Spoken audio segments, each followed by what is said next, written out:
தாய் தமிழ் உறவுகள் அனைவருக்கும் அன்பு வணக்கம். கல்வியில் சிறந்த தமிழ்நாடு அப்படின்னு வெக்கமே இல்லாம தமிழ்நாட்டுடைய முதலமைச்சர் ஸ்டாலின் அவர்கள் ஒரு விழா எடுக்கிறார்.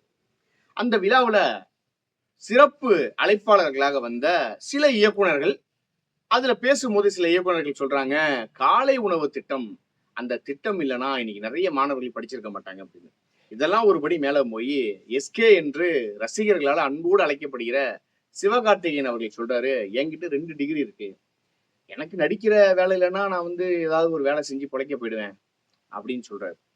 இன்னும் ஒருபடி மேல போய் தமிழரசன் பச்சைமுத்து, லப்பர் பந்து திரைப்படம் தெரியும், அந்த படத்தினுடைய இயக்குனர், இவரெல்லாம் பேசுறாரு. எல்லாம் சொல்லுவாங்க ஏஆர் ரஹ்மான் படிக்கல, இளையராஜா படிக்கலன்னு, நான் கண்டிப்பா படிக்கணும் அப்படின்னு பேசுறாங்க. அப்ப நமக்கு என்ன தோணுதுன்னா, வெக்கமே இல்லாம சூடு சொரண எதுவுமே இல்லாம அந்த திமுகவினுடைய மேடையில இவ்வளவு பேசக்கூடிய நீங்கள் என்ன பேசியிருக்கணும்? இன்னைக்கு தமிழ்நாட்டில் இருக்கக்கூடிய பள்ளி மாணவர்கள் எப்படி இருக்காங்க, கல்லூரி மாணவர்கள் எப்படி இருக்காங்க, நீங்க பாருங்க. இன்னைக்கு பள்ளி கல்லூரி மாணவர்கள் எத்தனை பேர் போதை பழக்க வழக்கத்துக்கு அடிமையாகியிருக்காங்க. இதற்கு காரணம் யாரு? அப்ப என்ன தோணுது நமக்கு? புறநகர் சென்னையில கிட்டத்தட்ட 5250 கஞ்சா சாக்லேட் கைப்பற்றப்பட்டிருக்கு. இதுல 11 பேர் மீது வழக்கு பதியப்பட்டிருக்கு. அதுல 7 பேர் பள்ளி மாணவர்கள். அது மட்டும் இல்லாம திண்டிவனத்துல 5 கிலோ கஞ்சா பறிமுதல் பண்ணியிருக்காங்க. 20 பேரை கைது பண்ணியிருக்காங்க. அதுல 5 பேர் 20 வயதுக்கு கீழே உள்ளவர்கள். இப்படி திருப்பூர், அரக்கோணம், கன்னியாகுமரி, மயிலாடுதுறை, சிதம்பரம், எந்த பகுதிகளில் பார்த்தாலும் கஞ்சா போதைக்கு மாணவர்கள் அடிமை. சக மாணவர்களை வெட்டக்கூடிய காட்சிகளை பார்க்கிறோம். இன்னும் ஒருபடி மேல போனோம்னா, பேருந்துகள்ல கஞ்சா குடிச்சிட்டு பள்ளி மாணவர்கள் ரகளையில ஈடுபடுறாங்க, சக பயணிகளுக்கு அச்சுறுத்தலாக இருக்காங்க அப்படிங்கிற ஒரு செய்தியை பார்க்கிறோம். இன்னொரு புறம் கிட்டத்தட்ட 207 பள்ளிக்கூடங்களை தமிழக அரசு மூடுது. காரணம் கேட்டா மாணவர்களுடைய சேர்க்கை குறைஞ்சு போச்சுங்கிறாங்க. அப்ப தனியார் பள்ளிக்கூடங்களுடைய மாணவர் சேர்க்கை எப்ப அதிகரிக்குது, தனியார் பள்ளிக்கூடங்களுடைய எண்ணிக்கை அதிகரிக்குது. ஆனா தமிழக அரசு இருக்கிற துறைகள்லயே அதிகமாக நிதியை ஒதுக்குவது பள்ளிக்கல்வித்துறை தான். ஆனா அந்த துறை எந்த லட்சணத்துல இருக்கு? அப்ப மாணவ சமுதாயம் எதை நோக்கி போகிறதுங்கிற ஒரு கேள்வி இருக்கு. அப்ப இந்த விழாவிற்கு சிறப்பு அழைப்பாளர்களாக வந்தவங்க இதையும் பேசியிருக்கணும்ல, இதெல்லாம் ஏன் பேசல? அப்ப திட்டமிட்டு பொய் பிரச்சாரம் பண்ணுவது. திமுகனாலே ஒரு மாடல், அவங்களே சொல்றாங்க நாங்க திராவிட மாடல்ங்கிறான். இந்த மாடல்ல பொய் சொல்வதும் ஒரு மாடலாங்கிற ஒரு கேள்வி இருக்கு. வாயை திறந்தாலே பொய். அப்ப நமக்கு என்ன தோணுதுன்னா, இத்தனை பிரச்சனைகளை வைத்துக்கொண்டு கல்வியில் சிறந்த தமிழ்நாடுன்னு விஜய் டிவி ஷோ இருக்குல்ல, விஜய் டிவில இருக்கிற நிறைய ஷோக்களை ஓவர்டேக் பண்ணிய திராவிட மாடல் அரசு, அதுதான் நமக்கு தோணுது. என்னடா இவ்வளவு கேவலமா இறங்கிட்டீங்க, தேர்தல் நெருங்க என்ன வேணாலும் பண்ணுவீங்க. இவர்களுக்கு ஒட்டுணிகளாக வாழக்கூடிய சில ஒட்டுணிகள் என்ன பண்றாங்க அப்படின்னா, இந்த திமுக மேடையில கருணாநிதி இல்லைன்னா நாங்க படிச்சிருக்க முடியுமா, ஸ்டாலின் இல்லைன்னா நாங்க படிச்சிருக்க முடியுமா, அதுவும் காலை உணவு அந்த சாம்பார் போடுவாங்க பாருங்க, 5 நாளா நாங்க சாம்பார் கேட்போங்க, அந்த சாம்பாரை சாப்பிட்டு தானே சொல்றது எவ்வளவு ஒரு வலியை ஏற்படுத்துது. அப்ப நமக்கு என்ன தோணுதுன்னா, திமுக இத்தனை ஆண்டுகளுக்கு மேலாக 6வது முறையாக திமுக ஆட்சியில் அமர்ந்திருக்கு. ஐயா ஸ்டாலின் அவர்கள் திராவிட மாடலுடைய முதலமைச்சராக 6வது முறையாக அமர்ந்திருக்காரு. இதற்கு முன்னால அவருடைய தந்தை 5 முறை முதலமைச்சராக இருந்திருக்காரு. இன்னமும் மாணவர்களுக்கு காலை உணவு இலவசமாக கொடுக்க வேண்டிய ஒரு தேவை தமிழ்நாட்டுல இருக்குன்னா, இந்த திமுகவை ஆட்சியிலும் அதிகாரத்திலும் அமர வைப்பது சரியா தவறா? எத்தனை மாணவர்கள் சீரழிஞ்சு போறாங்க. இன்னைக்கு மாணவர்கள்ட்ட எப்படி கஞ்சா பழக்க வழக்கம் அதிகமாகுது. இந்த கஞ்சா விற்பவர்களை காவல்துறை பிடிக்குதுங்கிற செய்தியை நம்ம பாக்குறோம். காவல்துறை 20 பேரை கைது பண்ணாங்க, 30 பேரை கைது பண்ணாங்க, இப்படிங்கிற செய்திகளை நம்ம பாக்குறோம்ல.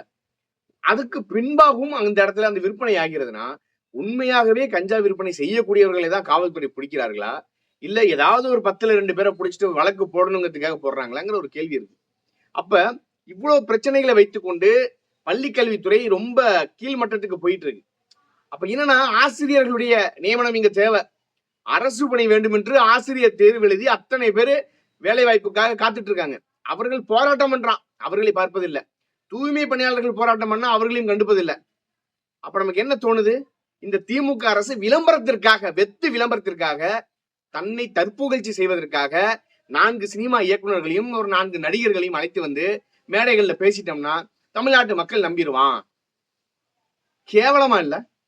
இப்பேற்பட்ட ஒரு கேவலமான ஆட்சியை இந்தியாவில் எங்கேயாவது நீங்க பாத்திருக்கீங்களா? உங்கள் மனசாட்சியை தொட்டு சொல்லுங்கள். உங்கள் பிள்ளைகளை நீங்கள் பள்ளிக்கு அனுப்பும் போது அந்த பிள்ளை நல்லொழுக்கத்தோடு திரும்ப வீட்டுக்கு வருகிறதாங்கிற ஒரு கேள்வி இருக்குல்ல. எத்தனை அப்பா அம்மாவுடைய மனசுல இந்த ஒரு கேள்வி குமுறலாவே இருக்கும். ஒரு அரசு பள்ளிக்கூடத்துக்கு அனுப்புறோம், மேற்கூடை கட்டிடம் இடிந்து விழுகிறது, தலையில விழுகிறது, நம்ம பிள்ளைக்கு என்னாச்சோ ஏதாச்சோ வருதா? எத்தனை அரசு பள்ளிக்கூடங்கள்ல கழிவறை வசதி சரியாக இருக்கிறது? எத்தனை அரசு பள்ளிக்கூடங்கள்ல ஆசிரியர்கள் நியமனம் சரியாக இருக்கு? ஆசிரியர்கள் பற்றாக்குறை இன்னமும் இருக்கிறதா இல்லையா? அப்ப என்ன தோணுது? இதெல்லாம் ஒரு விளம்பர மாடல், இது திராவிட மாடல் அல்ல. ஆட்சிக்கு வரணும்னா என்ன வேணாலும் பண்ணுவோம், அதானே? கேவலமா இல்ல? நான் என்ன கேட்கிறேன், காலை உணவு போடுறீங்க, மதிய உணவு போடுறீங்க. எத்தனை சட்டமன்ற உறுப்பினர்களுடைய பேரன்கள், பிள்ளைகள், மகள் வழி பேரன்கள், மகன் வழி பேரன்கள், அந்த குடும்பத்துல இருக்கிற யாராவது எத்தனை பேருங்க சத்துணவு உணவு சாப்பிடுறீங்க? காலை உணவு திட்டமாக இருக்கட்டும், மதிய உணவு திட்டமாக இருக்கட்டும். அமைச்சர் அன்பில் மகேஷ், அந்த துறையினுடைய அமைச்சர், பள்ளி கல்வித்துறையினுடைய அமைச்சர், அவர் குடும்பத்தை சார்ந்த எத்தனை பேர் அரசு பள்ளிக்கூடங்களை படிக்கிறாங்க சொல்லுங்க. அப்ப அரசு பள்ளிக்கூடம் தரமா இருக்குன்னா ஏன் உங்க பிள்ளைகளை தனியார் பள்ளிக்கூடங்களை சேர்க்கிறீங்க? இதே அமைச்சர் அன்பில் மகேஷ் சொல்றாரு, தனியார் பள்ளிக்கூடங்களுக்கு, சிபிஎஸ்இ பாடத்திட்டம் பள்ளிக்கூடங்களுக்கு சமமாக அரசு பள்ளிக்கூடங்கள் இருக்குங்கிறார். நாங்கள் பெருமைப்படுறோம், சந்தோஷப்படுறோம், எங்களுக்கு அது மகிழ்ச்சி தான். உங்க வீட்டுல எத்தனை குழந்தைங்க படிக்குது? பதில் இல்லை. அப்ப என்னன்னா, ஒரு துறையை சார்ந்த அமைச்சர், இப்ப போக்குவரத்து துறை அமைச்சர் இருக்காருன்னு வச்சுங்க, அரசு போக்குவரத்து துறை அமைச்சர் இருக்காரு, அவர் அரசு பேருந்துல என்னைக்காவது பயணம் பண்ணி பார்த்திருக்கீங்களா? அவர் பாதுகாப்பா போயிட முடியுமா? ஒரு அரசு பேருந்தையும் ஒரு தனியார் பேருந்தையும் கம்பேர் பண்ணி பாருங்க. ஏன் தனியார் பேருந்துலையும் அதே கட்டணம் தான் வசூலிக்கிறான், அரசு பேருந்துலையும் அதை விட ₹1 ₹2 கம்மியாக இருக்கிறது. ஆனால் ஏன் தனியார் பேருந்து தரமாக இருக்கிறது, அரசு பேருந்தில் தரம் இல்ல? அப்ப தனியார் பள்ளிக்கூடம் தரமாக இருக்கிறது, அரசு பள்ளிக்கூடம் தரம் இல்ல. அரசு பள்ளிக்கூடத்துல சேர்ந்தோம்னா என் மகனுக்கு சரியாக பாடம் வராது. நீங்க கணக்கு பண்ணி பாருங்க, நீங்க தவறா கூட நினைச்சிட்டு போங்க. ஒரு ஆண்டுக்கு ஒவ்வொரு ஆண்டும் தனியார் பள்ளிக்கூடங்கள்ல சேர்க்கை சதவிகிதம் அதிகமாகிறதா இல்லையா? ஆனா எங்களுடைய அரசு பள்ளிக்கூடங்கள்ல மாணவர்கள் சேர்க்கை இல்ல, அதனால நாங்க பள்ளிக்கூடங்களை மூடுறோம். சரி மூடுங்க. எத்தனை டாஸ்மாக் கடை இந்த மாதிரி மூடுறீங்க? டாஸ்மாக்ல குடிப்பதற்கு குடிகாரர்கள் இல்ல, மது வாங்குவதற்கு ஆள் இல்ல, அதனால நாங்க மதுக்கடைகளே மூடுறோம் சொல்லுங்க.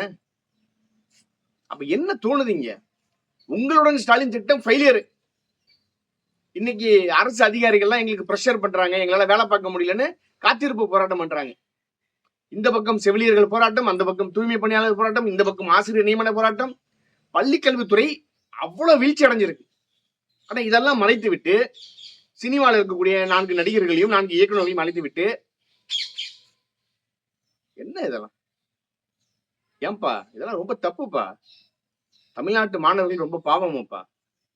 இன்னும் உங்களுக்கு ஓட்டு போட்டாங்களே அந்த மக்கள் இதை விட மிகப்பெரிய அளவுக்கு பாவம்ப்பா. அப்பா அப்பான்னு சொல்றீங்களே, உங்க பிள்ளைகள் கஞ்சாவிற்கு அடிமையாகி இருக்காங்களே, உங்களுக்கு வருத்தமாக இல்லையா? எத்தனை செய்திகளை பார்க்கிறோம், செய்தித்தாள்களை பார்க்கிறோம். செய்தித்தாள்களை பிறட்டினாலே கஞ்சா போதையில் மாணவர்கள் அட்டுழியம், கஞ்சா போதையில் 19 வயது 20 வயது இளைய சமுதாய பிள்ளைகள் அடிதடி. விழுப்புரம் பேருந்து நிலையத்துல அரசு பள்ளிக்கூடத்தினுடைய அந்த சீருடைய போட்டுக்கிட்டு எத்தனை மாணவர்கள் சமீபத்துல நம்ம பார்த்திருப்போம். தாக்குதல் ஈடுபடுத்தி தாக்கிக்கிறான் ஒருத்தனை. நாங்குநேரில பள்ளிக்கூடம் படிக்கக்கூடிய மாணவன்ட்ட எப்படி அருவாள் போகுது, அவங்ககிட்ட எப்படி சாதிய திண்டாமை போகுது? இதுக்கெல்லாம் யார் காரணம், யார் பொறுப்பேற்பது? அப்ப வேண்டுமென்றே திட்டமிட்டு ஒரு நிகழ்ச்சியை ஏற்பாடு பண்ணி கல்வியில் சிறந்த மாநிலம் தமிழ்நாடு அப்படின்னு சொல்லி ஸ்டிக்கர் ஒட்டிக்கிறது. என்ன பாஸ், நியாயமா பாஸ்? என்ன சொல்றதுனே தெரியல. அப்ப மீண்டும் ஒரு முறை திமுக நம்ம தேர்ந்தெடுத்துட்டோம்னா அவ்வளவுதான். இதுக்கு மேல ஒண்ணும் சொல்ல முடியாது. மீண்டும் ஒரு காணொலியில் சந்திப்போம். நன்றி, வணக்கம்.